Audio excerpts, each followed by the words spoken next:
Hello, friends. So today we're going to be chatting about episode 6 of Wheel of Time. I'm actually going to start with book spoiler thoughts and then jump to non-spoiler thoughts after that. I'll have a timestamp so that if you haven't read the books and you don't want to be spoiled for this part, then you can go ahead and skip ahead. But I just have to talk about something that episode 6 seems to be implying is a possibility, and it kind of goes along with a prediction that I had in the previous video for episode 5.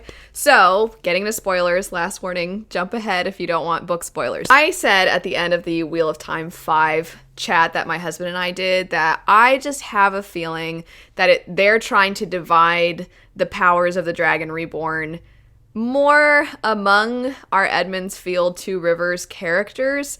And obviously they present the fact that, well, the prophecies say, and this would mean that Nynaeve wouldn't fit because Nynaeve's older, and they have all these questions. But I still feel like with the addition of, in this episode, where Moiraine and Swan are talking about Moiraine having seen this Gleeman who talked about a 5-headed dragon, or a multi-headed dragon. I don't know that she specifically said 5, but she talks about how she heard this legend and what if it actually could have been divided among 5 different people or multiple different people. And I just feel like that kind of fits with my theory, so I just wanted to get that out first before jumping into any of the other thoughts from this episode. As soon as I heard that, I was like, I already thought it was interesting that they said the dragon could be a girl or a guy, and I don't know, I just feel like the show has been trying to keep who the Dragon Reborn is so in the dark for so long that I'm like, I don't know if it's just going to be Rand. Obviously, in the books, you get characters that can channel, and then you get characters with other powers, like Perrin and Mat having their own different things, and you have the concept of the Ta'Viren. But they don't seem to be touching on that quite yet. They haven't really talked about it much, if at all, I don't think. And then beyond that, it just, obviously we still have Perrin with the wolf powers. That's not gone away. But I just feel like they really are maybe making it more like all of these figures are part of it. Let me know. Do you think, no, Rand is going to be for sure the Dragon Reborn, like in the books, and the other characters are just, we're going to discover more about their abilities? Or do you feel like the show is kind of pushing toward this idea that they're all part of being the Dragon Reborn? I can just feel, my husband will join us again for a future chat, but I can just feel him being like, no, that's not Wheel of Time. So if this prediction also really irks you, let me know, but make sure you write spoilers, because again, at this point, people who haven't read the books don't know who the Dragon Reborn is, and if they do keep it to Rand, I don't want that to be ruined for them. So anyway, if you do want to chat about this theory or your own theories, just write spoilers. But now getting into the part of the video where it's just spoilers for the episode of the show, not the books. Just like I have for all the other episodes, I took notes on my phone as I was watching, and I'll go through those, but I just want to give very general thoughts first. So my favorite episode still has been episode 4. Episode 5, when my husband and I chatted about it last week, we very much were giving our very initial first impressions, and it was interesting to see. I think more people lean toward Sean's perspective, where he felt like they took a little too much time. And if I wasn't clear enough, and if he wasn't clear enough, we both recognize that they're doing a great job of showing, not telling, the bond between Lan and Moiraine through this, what I continuously called non-playable characters, NPC. So you're now fearful for Moiraine and Lan, even though they showed us this bond through other characters. I think they did a great job of that. I think both of us feel that way, but Sean felt like they took way too much time. A lot of people felt like it was kind of filler and they should have focused more time on the other characters. And the more I sat on it, I still loved what they did with the Warders, but the other aspects of the episode felt so rushed, and it just felt like we didn't get enough time with these other characters. And for an 8-episode season, I do wish that we'd had a little more. There was a couple of times where it felt like certain scenes were cut, which I mentioned. So episode 5 is not as strong for me as 4. This episode, it's funny because the first couple of the season, I was like, ugh. Episode 4, I was like, loved it. Episode 5, first impressions, loved it. Sat on it, still really enjoyed it, but just maybe not as much. 3, I'm like, eh. And then 6, I'm also like, eh. So it feels like we go 2 episodes with me having kind of strong reactions, and then an episode where I'm like, okay. And then I have strong feelings, And then now I'm back to okay. So my general thoughts are okay, lukewarm. I don't have strong emotions either way. I'm not really, really pleased and in love with this episode. And I also didn't hate it. It just felt like a necessary episode. I knew we had to finally get more time with Moraine. So I'm glad that we finally did, because I didn't love that she was injured for so long and that we didn't get very much of her, especially a lot of her interactions with other characters we didn't get because she was literally incapable of interacting for a while. And then we spent so much time with the warders that it's kind of implying aspects of Moraine's relationship with Lan, or I wouldn't even say implying. I mean, it's showing it. But I still am like, we got to get a Moraine episode, right? We got to know more about her. We got to see a little bit more of her. And we did, which I'm happy about.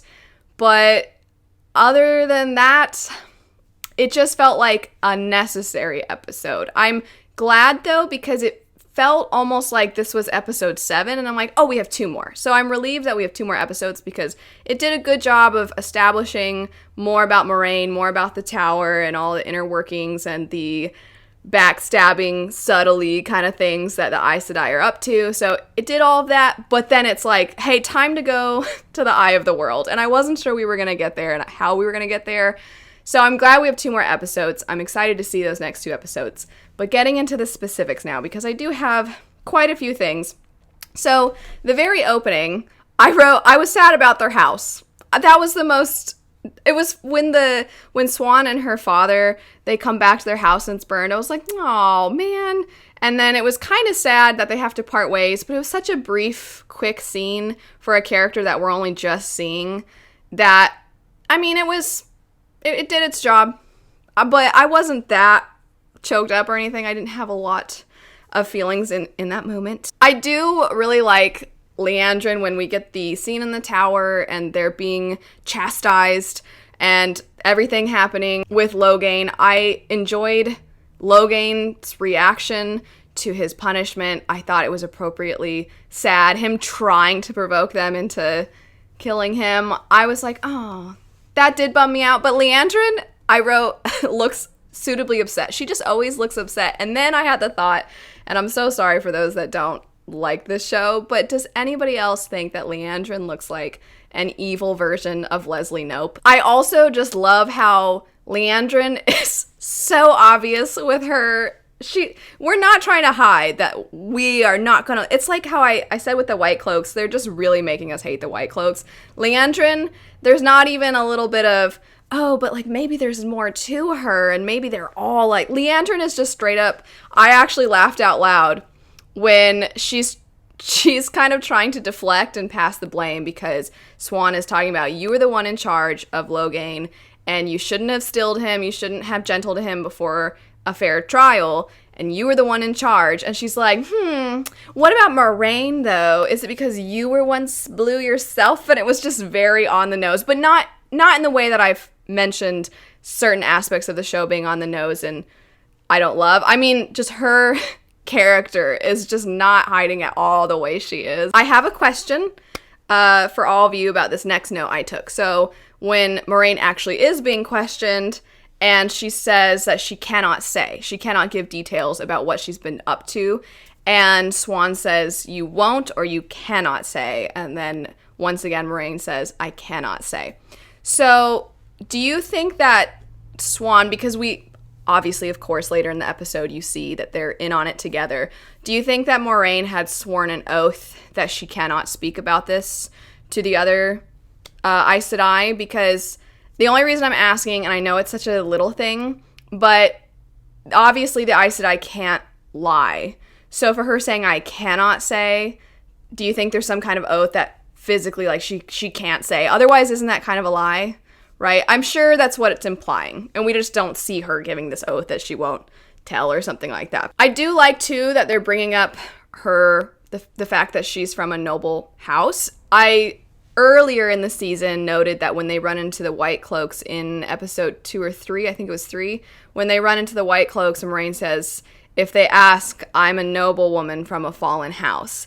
And now they're showing again, oh, look, she's noble, and they're kind of giving us hints of Moraine's backstory, and I like that. I know I've been a little hard on the show for sometimes being a little too in your face with certain things, but I feel like those hints about her are always initially presented as, wait a second, but isn't that not true? Because can't you not lie? And then it's like, oh wait, but that is true about her. Okay. And I just like how they're weaving it in, no pun intended. Later in the episode, you see that when she goes to Egwene and Perrin, and they say, have you seen Rand and Matt? And she says, I have people waiting for their arrival. I have people watching for their arrival, I think is her exact wording.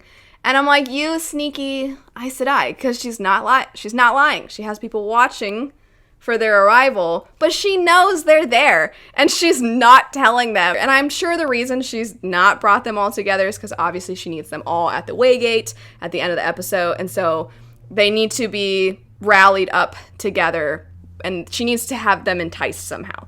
So I feel like we're seeing a little bit of the sneakiness. The bath scene with the meeting, I'm just never a fan of random nudity in fantasy shows. It seems like they think they need to throw it in, and I mean, it's fine, I guess. They're in a bathhouse, so at least that makes sense. But I just feel bad for these poor extras where they're like, do you want to pour liquid onto this famous actress while you're topless so that we can have this, because it's a bathhouse? I don't know. I just feel like it wasn't really necessary, but whatever. Anyway, I did really like the other blue Aes Sedai when she is just like, do we have to be in this bathhouse? And Moraine's like, oh, please, I need this.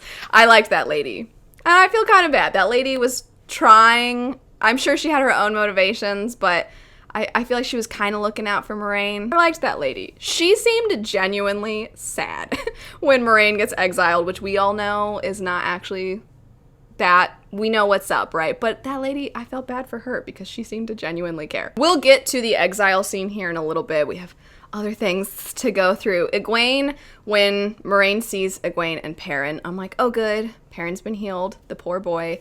Egwene is such a good student character, how she immediately is like, Moraine, yay, it's Moraine again. There's an adult figure who I can come to and be a good student to. And I feel like that was so especially true when you see Egwene and Nynaeve with Swan.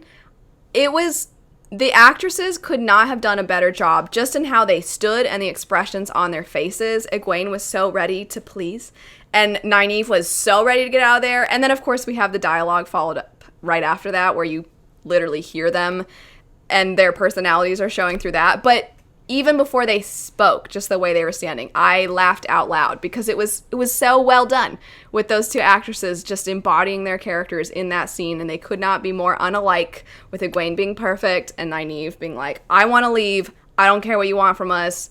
I really liked that scene. It's all the saucy stuff that happens with Moraine and Swan, and I was, kind of wondering if we were gonna get some stuff with the two of them.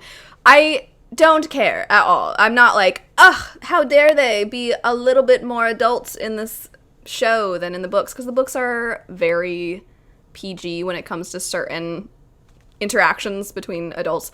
I don't mind that, but I did have to kind of be like, because Moraine tells Swan, I've found the dragon, or at least, like, I think I have.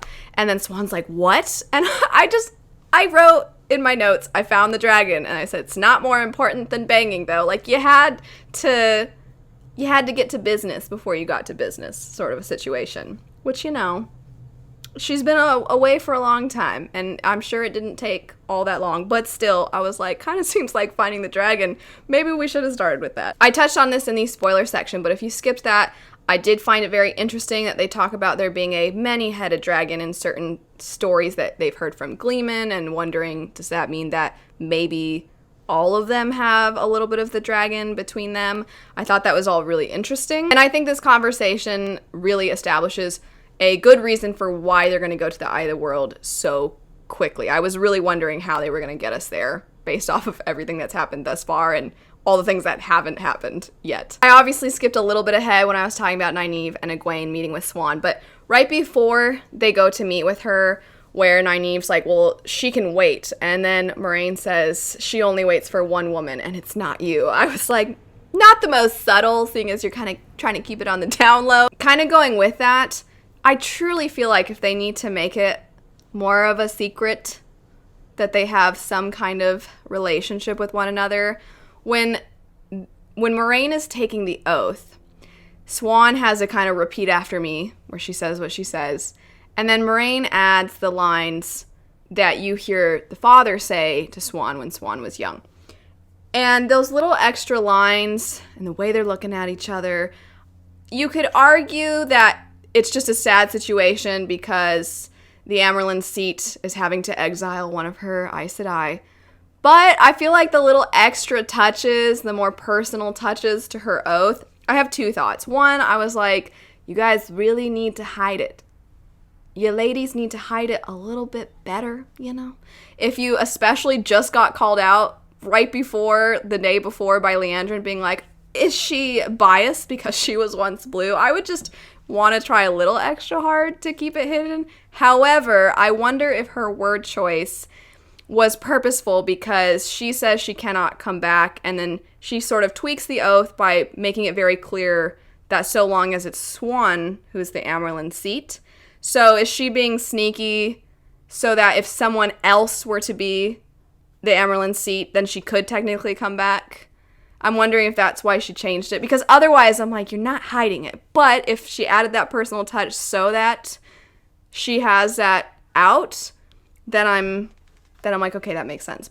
But we probably wouldn't see that for a while, so there's no way to confirm if that's what it is. A little compliment to costume design and everything. I like Moraine's dress with the padding and the shoulders. I think it looks awesome, and I loved her jewel, finally getting that. I love seeing it. And I also really like Swan when she's talking to Egwene and Nynaeve. I liked that dress. So I just wanted to compliment costume design. I liked those. I am curious how all of you felt emotionally about the whole being exiled scene. I didn't feel like there was anything sad, really, because Moraine was planning on leaving anyhow, so I was like, it's not really, it's not sad between the two of them. But I actually did get sad when that particular lady looked at Moraine and looked sad before she turned around. I was like, oh, I mean, she's not in on it, so I feel bad for her because she seems like a nice lady. And then, of course, at the end, we're at the Waygate. We get the reunion. We see Loyal a little bit more. I thought Loyal looked better in this episode than in the last one. I'm glad we're seeing a little bit more of him. I hope we get more of him in the next couple of episodes. I liked the horses. I think I was more emotionally taxed by Lan patting his horse goodbye than I was by the exile scene, but that's because I like animals. But anyway, I had a tiny bit, I know this is really silly, but I kind of was like, because when Moraine comes up to the Waygate and then she sees Loyal and she's like, did you bring them? And then they're right there. It's a really open field. You didn't see them riding up on their horses? Anyway, I know that's a tiny little thing. Maybe she truly didn't. Loyal's a big guy. Maybe he was blocking the view. The reunion was nice. It was nice to see everybody hugging. I definitely feel like it was great character. The representation of their characters was really well done in the reunion scene, especially with Matt, where he just immediately is like, you look terrible. I really liked that. And then Matt being left behind. Like, was this always the plan, or is this what's happening because of the actor change? I don't know. That was interesting. The music in this scene was fantastic. I absolutely loved it. I feel like it captured the ominous feel. I love that it tied in the kind of bizarre, creepy sounds that we get in the opening animation. So I really liked the music. It's the end of the episode. So there's a lot of little things, a lot of little details, some things that maybe are foreshadowing. I'm not really sure. It'll be exciting to see in future episodes or maybe even future seasons if some of the things I mentioned, like the oath aspect, if that comes back in. But of course, we can't know that for a long time. I mean, I don't know how I feel really about this episode. It got us to the next one. That's all, I guess. I didn't dislike it, but I also didn't love it. Just like last week, I would love to know your current ranking. Where does this one fit for you? I have avoided seeing anyone else's thoughts for this episode. I don't know what anybody else thinks of it. Thanks so much for watching. I hope you have a lovely rest of your day, and I'll see you all later. Bye.